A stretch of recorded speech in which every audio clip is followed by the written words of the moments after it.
Hi everyone. How are you all doing? How is the going? This is Miriam Gadoni. If you've not been to my channel, this is Miriam Gadoni, a communication specialist, a mentor, a spiritual guru. Yes. So today I thought about talking of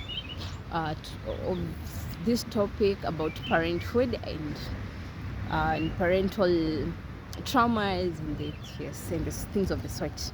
So before we start on that, like I promised initially, nitakuwa napea message. So I told you nitakuwa napea message. So today I have this book. It's called Born an Original. You're Born an Original, and the book is written by John L. Mason. Yes, this was given to me by my dad. Yes. So this book today nataka kuwapea kwa message, nafunga message alafu pale nafunga nitawaambia. So yes, so pale nimefungua leo inasema be like babies, they like changes. Be like babies, they like changes. Yes. So actually I feel like this is resonating with this message because in my life I decided to be like a baby and embrace being like a baby because babies like changes, and me, I am in for it. And I decided to heal myself, especially after all the things that have been happening in my life and all the negativity that I've been carrying in my life. I decided to just change my life. I want to be happy. I don't want a replica of my life. So I want to be a happy person and to enjoy my life and to be happy in everything that I do. Now, this does not mean that I am not proud or I am not thankful of where I've come from. I am thankful because my past makes, as much as it doesn't define who I am, it makes who I am today. The things that I've passed through in life in the past make the person that I am today. Makes the lessons that I've learned today. So I am thankful of the past. Don't get that wrong. I am thankful of the past. I am thankful of my parents. I'm thankful of everything that I've done in this life. I'm thankful of all the places that I've been in my life, because I know if it was not for all those things, I wouldn't be here. But that does not define me, and neither does it define where I'm going, and neither is it going to make me stop at receiving less or being less or trying to dim my light for others to shine. So today I want to speak about parenthood and parental woundages and parental traumas and how that affects your life. Yes. So growing up, my dad and my mom, they met when they were young and wakapendana. Yes. And my dad came from a family where they had a very violent dad. My grandfather was a very violent man, and my grandma was in between. She was in between, yes. On the other side, my mother's side, my grandfather was a DCI and my grandmother was a spiritual guru. Yes. So from my mother's side, they gave birth to my mom, and from my father's side, they gave birth to my father. Yes. And when these two came together, they all had their woundages.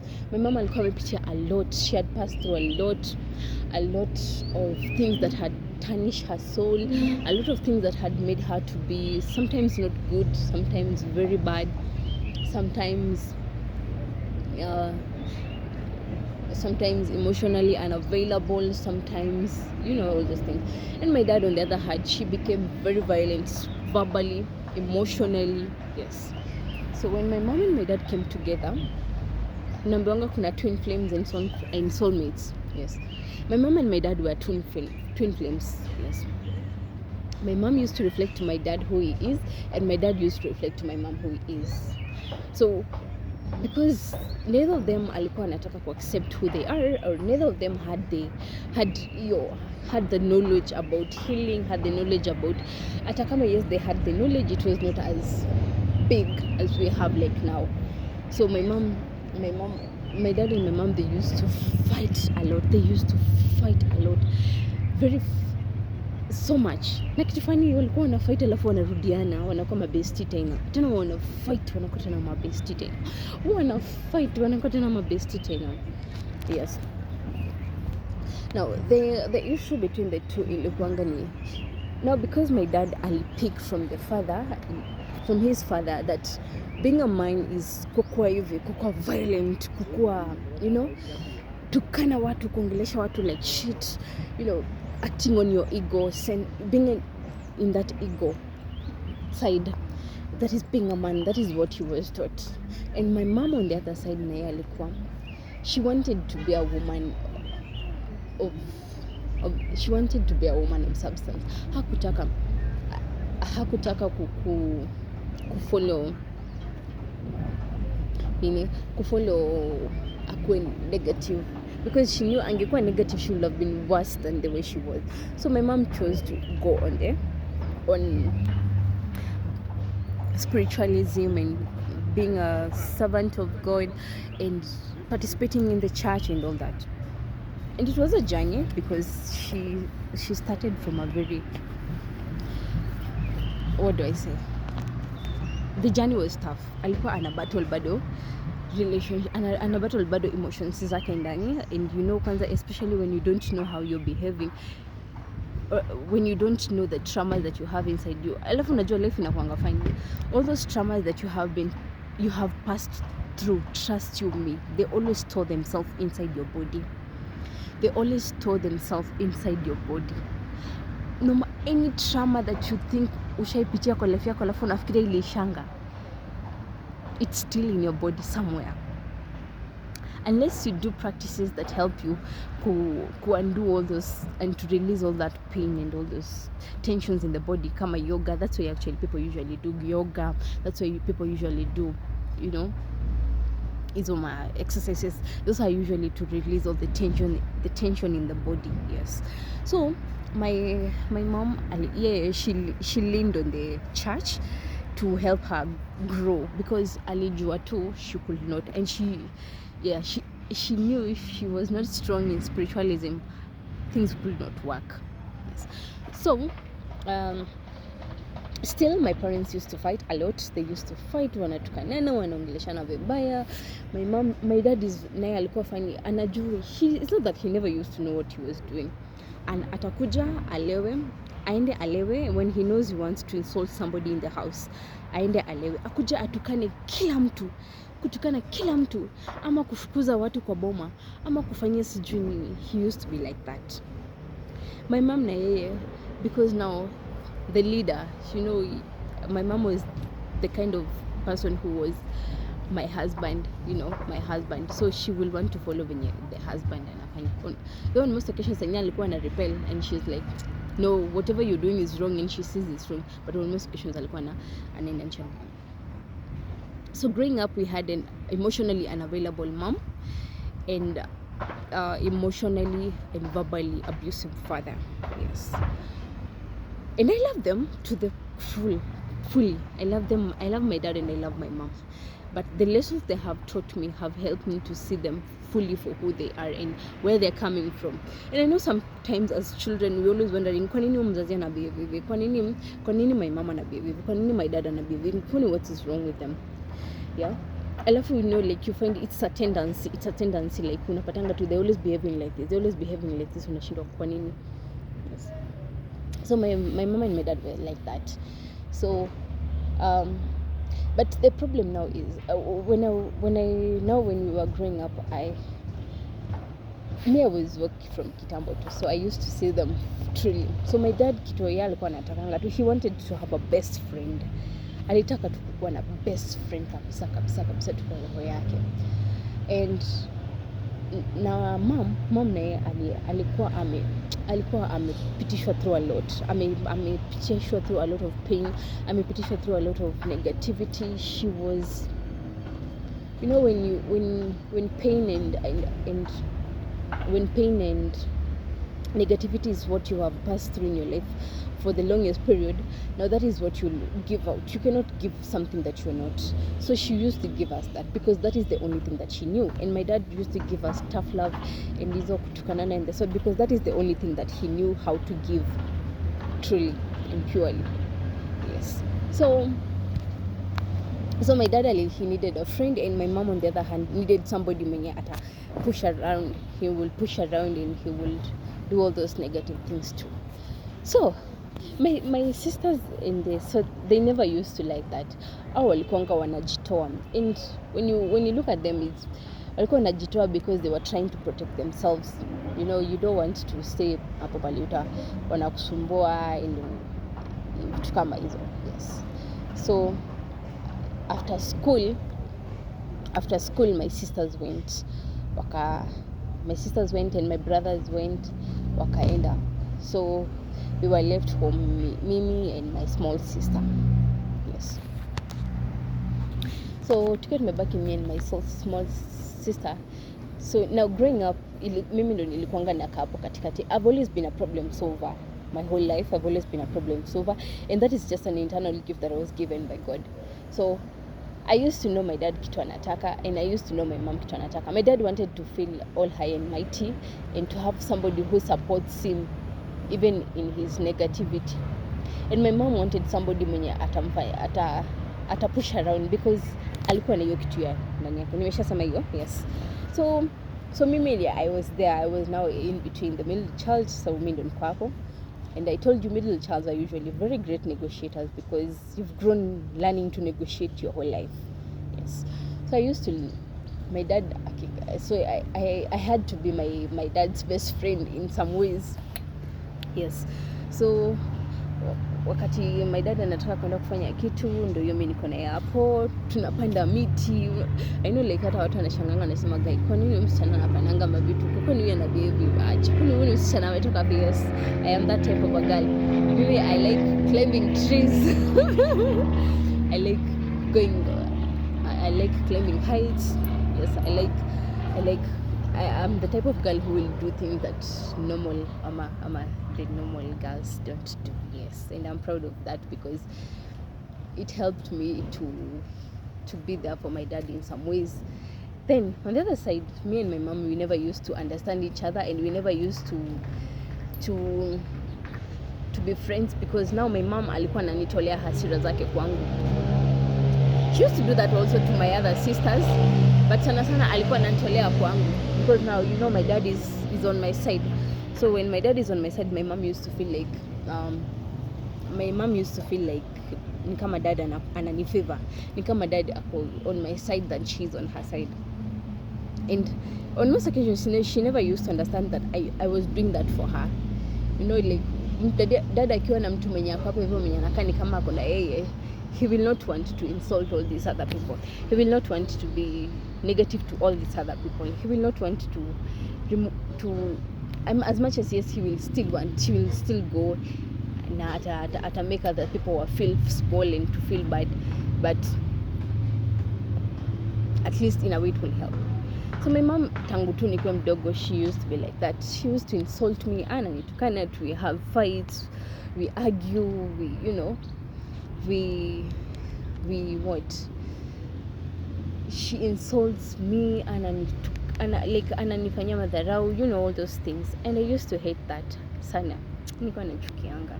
Kunga na feel tu, mbona anafanya hivi. But I used to understand her because alikuwa na frustrations mingi, so she had to remove her frustrations in one way or another. Alikuwa lazima tu remove frustrations zake tu from somewhere because hakuwa na therapy, hakuwa na mahali anaweza enda kutoa stress zake. Kama si church, ataenda church atoe. She will even be generous to the church. She will remove tithe, she will remove all those things. But yes, you can be all that to God and God will help you, but if you still have all those in you, all those angers and all those feelings inside you, you'll still remove all those. You'll still want to remove that pain through one thing and another. Yes. So me, I used to understand her and where she was coming from. So hata ongea vibaya aje, hata fanye nini, yes, tutaargue kidogo, tuninyamaze, tutisumbuane, then I'm like, I'm understanding where she's coming from, namuelewa where anatokea wapi. Now my dad again na yeye akiona sasa umekaa, you know, like you don't want to side on with one parent, you want to be on both sides of the parents. So akiona tena umekuwa side na umekuwa rafiki ya mom, he's like, kwa nini umekuwa rafiki ya mom? Hata wewe unatukanwa, unaongeleshwa shit bla bla bla. Alikuwa anataka tu yeye ndo akue amewekwa on the pedestal huko juu. Yes. Now when you're growing up now, after you've experienced now this kind of things as from your parents, I'm just giving an example of mine. So after you've grown up and you've experienced this kind of things from your parents, they will start showing you now as an adult suffer. They will start showing you in one way or another, and you can go so far by hiding all these things, but you can never hide them forever. Ile spiritualism mamako amekufundisha, it will show you in one way or another. Ile being a tough girl that your dad has taught you, it will show you in one way or another. But also the negative traits will also want to show too, because usisahau, you've been insulted your whole life, you've been mistreated your whole life, you've been you've not been complimented your whole life, you've not been given your flowers your whole life. So all these things they will want to show, they will want to express themselves. Itakupush whether you want it or not. And even if it's not like, God will give you people who will reflect back on you the things that you need to heal. God will take you to scenarios that will reflect back on you on what you need to heal. The universe will take you to things that will reflect back on you and show you what you need to heal. Yes. And if you want to be an authentic person, you'll have to face all these parts of you. If you want to be a healed person and to live a happy life and not to have a replica of the negative things that you used to see, you'll have to face all those things. In my family, everybody kwa family alikuanga yako like, nani anataka kuwa kama mama? Mimi sitaki kuwa kama mama, mimi sitaki kuwa kama mama. And actually that is why, as much as sometimes tunabishana with my mom and we argue with my mom and we fight with my mom, I'm always by her side, because I know if you leave her alone and nobody's there for her, and she's still not healed 100%, and she has passed through a lot, tusisahau bado through life she has gathered some other things kwa life yenye amejishikilia, atakuaje? And I know, yes, me and my mom, we are fire and fire. Me and my mom, we are fire and fire. And on most occasions, tukikuwa mabesti, we are best friends. Na tukienda hivi, we are like this parallel lines, electric circuits that are on fire. Yes. But I understand my mom, I think, better than most people. And my main aim has always been to help my mom and to also help me, because I know if my mom is healed, in some ways I'm also healing, because I'm justifying. Not only am I trying to justify her characters and her behaviors, but I'm also trying to see myself and to see how I would have acted if it was me. I'm also trying to put myself in her shoes, and I know sometimes it's so hard. Kwanza kama mtu amegurua ke kutukananga, kama mtu amegurua ke kufanyanga madharau, kama mtu amegurua ke kunini, it's so hard for you to be there for them.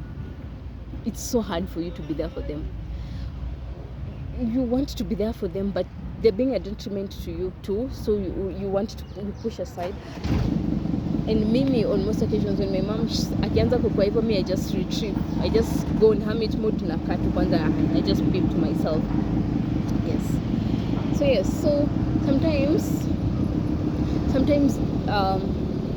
it's not even our parents' fault to behave when you wanna behave. Sometimes it's just a trauma that they are carrying from their parents, and their parents are carrying traumas from their parents. So hiyo chain inaenda ikigrow, inakuwa kubwa, day by day inakuwa kubwa, day by day inagrow. And it's so easy for you to pick that chain and to continue with it in your lineage. It's so easy for you to grow with that chain and continue with it in your children's, and to behave with like that to your children also. It's easy because that is the normal way that you know. Human beings naturally, they don't want to go the alternative way. Human beings, they never want to go alternative. They always want to go with what is comfortable with them. They always want to do what is comfortable with them. That's why unaonanga like kama dada alikuanga mlevi kwa familia, kila mtu anakuwa mlevi, especially for example the boys. Kama mama alikuanga what do I say, she had some characters, you see, like most people, they usually carry that character because that is the normal way of life. That is the normality. Normally, that is how you always want to be, because your system is used to that. And changing that system and undoing and learning some traits that you've learned from your parents, and learning some traits that you grew up picking up, it's so tough. It's a tough job that you have to sit yourself down and look at yourself for who you truly are, and not what you think others see of you, but what you see of yourself, how you are, who you are internally and externally. So I know kama me personally, watu wengine nashanganga, msina venye nakwanga very social. I'm a very social being. I'm a social butterfly if I want to be.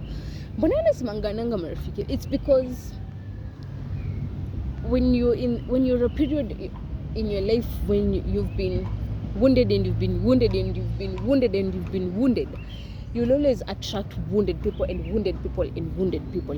And if that is the dominant cycle of your life, at the end of the day, you'll never heal, because you're attracting people who are wounded. You're attracting people who are not helping you grow. And unaambiwanga, show me your friends and I'll tell you your character. So no, show me your friends and I'll tell you your character.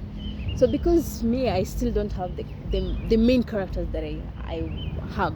I'm still undoing some parts in me that I want to undo. I'm still undoing things in me that I still want to undo.